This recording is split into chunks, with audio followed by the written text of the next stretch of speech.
Welcome back to Nunny's History. In this episode, dive into the scandalous secrets of Littlemore Priory, where medieval nuns weren't exactly living the saintly life.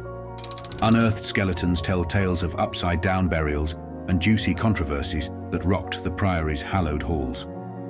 From wild parties to illicit affairs, join us on a historical roller coaster, exposing the lustful escapades and power struggles within the nunnery. Littlemore's story isn't your typical cloistered affair.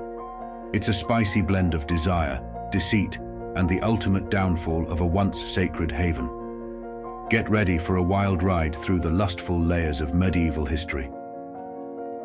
Picture this. When you think of nuns, you probably imagine peaceful monasteries, vows of chastity, all that purity stuff, right?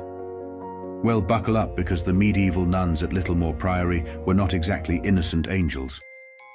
Behind the virtuous facade lay a hot mess of scandal and desire. What's the real story here? Picture this. Instead of a serene monastery, it was more like a nun-run brothel. Yep, you heard that right. These nuns were breaking all the molds and flipping the script on what you'd expect from a religious place. And guess what? It didn't end well for them. Eileen Power spilled the tea in her book, Medieval English Nunneries, exposing Katherine Wells as the troublemaker-in-chief. She wasn't your typical nun. She had a secret love child and some questionable connections with a dude named Richard Hughes. Katherine wasn't shy about bending the rules to fund her fancy lifestyle, swiping everything from pots and pans to candlesticks and bedding. And it gets even crazier. She was on a mission to secure a dowry for her baby girl. Desperate times call for desperate measures, right? But that wasn't all. Wells wasn't exactly the nicest nun boss around. She'd go all out, throwing shade at her fellow sisters and even locking them up without grub or water for days if they stepped out of line. But wait, there's more. Edmund Horde, the gossip monger of 1517-1518, spills the beans. And guess what? It wasn't just Katherine stirring the pot. Oh no, we've got another nun in the mix with a secret kid. It's like a plot twist in a medieval soap opera. You never know who's hiding a family secret. And as if that wasn't enough, there are whispers circulating about yet another nun getting cozy with the boys in the cloister. I mean, come on, ladies. The cloister is for praying, not for some medieval flirting sessions. These nuns were rewriting the rulebook faster than you could say hallelujah. Now, brace yourself for the Abyss Nun, the fearless leader of this misfit crew. Her pals are like, ditch Hughes, he's trouble. But nah, she's all about that eternal love and stands tall against the judgment. It's like the nunnery version of a rebellious teenager defying curfew. Who knew the cloister could be so scandalous? So in the 16th century, Littlemore Priory was like a medieval soap opera. Inside those sacred walls, there were whispers of nuns behaving badly, led by their mysterious ringleader, known as the Abyss. Trust me, it wasn't all hymns and prayers.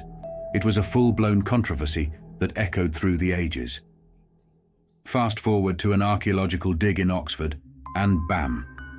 They uncover the remains of these supposedly scandalous nuns. Accused of non-sexual immorality, their skeletons were chillingly buried upside down. Talk about making a statement. This bizarre burial wasn't just for the Nuns. It was a fate shared with witches, outcasts, and Anion Labalid, a great sinner. But wait, it gets spicier. One burial had a woman face down, with a kid squished between her legs. Was it some weird atonement ritual for perceived transgressions? Who knows? But it's the kind of stuff that fueled juicy speculations. The plot thickens as these atypical burials are linked to the notorious nuns of Littlemore Priory, labeled one of the worst nunneries in history. And trust me, that's no small feat. These ladies were like the rock stars of medieval scandals, breaking the mold and setting a new standard for naughty behavior behind those seemingly serene monastery walls. Buckle up for a wild ride as we dig deeper into the naughty secrets of medieval monasteries. Now, let's talk about the Benedictine Priory of Littlemore, founded by Robert de Sanford. Back in 1517 and 1518, it was a hotbed of scandals, accusations of immorality, occasional beatdowns, and an enigmatic figure known as the Pirates at St. Nicholas Priory. Royal favour showered upon them initially, with the king practically handing them a forest for wood collection. But guess what? In 1517 the cash flow stopped, and poverty hit them hard. Enter Dr. Edmund Horde, Commissioner of Bishop William Atwater and Chancellor Richard Roston. Now, these guys weren't here for a casual tea party. They were on a mission, a visitation mission to be precise. And guess what happened during their visit? The bomb drops. 7 nuns had refused to sleep inside the monastery, fearing it would crumble like a house of cards. The prioress, those in charge, and the mysterious abyss running the show faced the wrath of criticism, turning Littlemore Priory into the black sheep of English priories. So, if you want the real dirt on the scandalous nuns of Littlemore Priory and their roller coaster of a history, hit that subscribe button. We're diving deep into the medieval drama that makes reality TV look tame. It's nunsploitation time. Imagine this.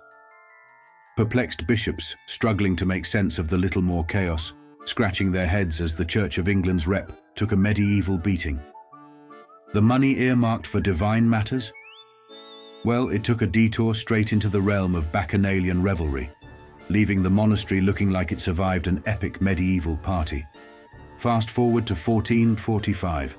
Nuns too scared to bunk in the dormitory, whispering tales of a monastery teetering on the brink of social demise.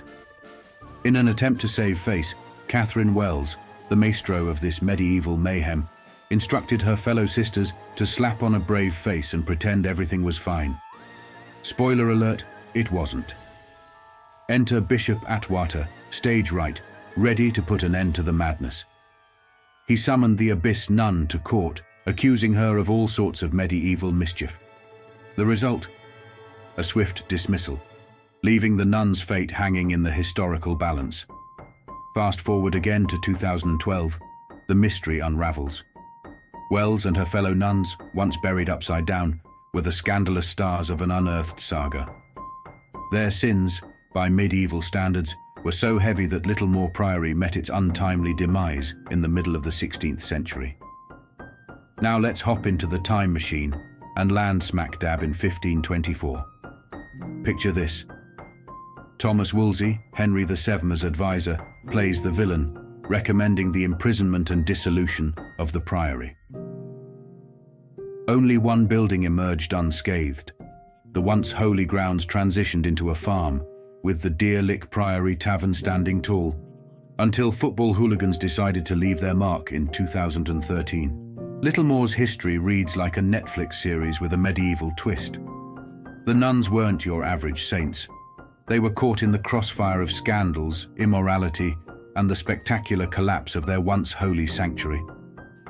The repercussions of their escapades rippled far and wide, leaving a permanent stain on the Church of England's reputation. Wasteful spending, a crumbling monastery, and plummeting recruitment became the unfortunate legacy of Littlemore's wild escapades. As the story unfolds, it's a mesmerizing tapestry of imprisonment, dissolution, and a surviving tavern. Littlemore becomes a poignant reminder that even in the holiest places, drama and societal shifts were inevitable. This rediscovery isn't just about dusty history books, it's a deep dive into the human condition, the complexities of religion, and the eternal tug-of-war between asceticism and worldly desires. Littlemore's sins and scandals paint a vivid picture of medieval England, where even within serene monastery walls, life was a swirling mix of virtue and vice. So, the next time you think of nunneries, let Littlemore be your guide. A vibrant mosaic of history where threads of righteousness and mischief were interwoven, creating a narrative that still keeps us captivated. Here's to the nuns of Littlemore, the unsung heroines and party planners of medieval England. Thanks for watching, and don't forget to subscribe.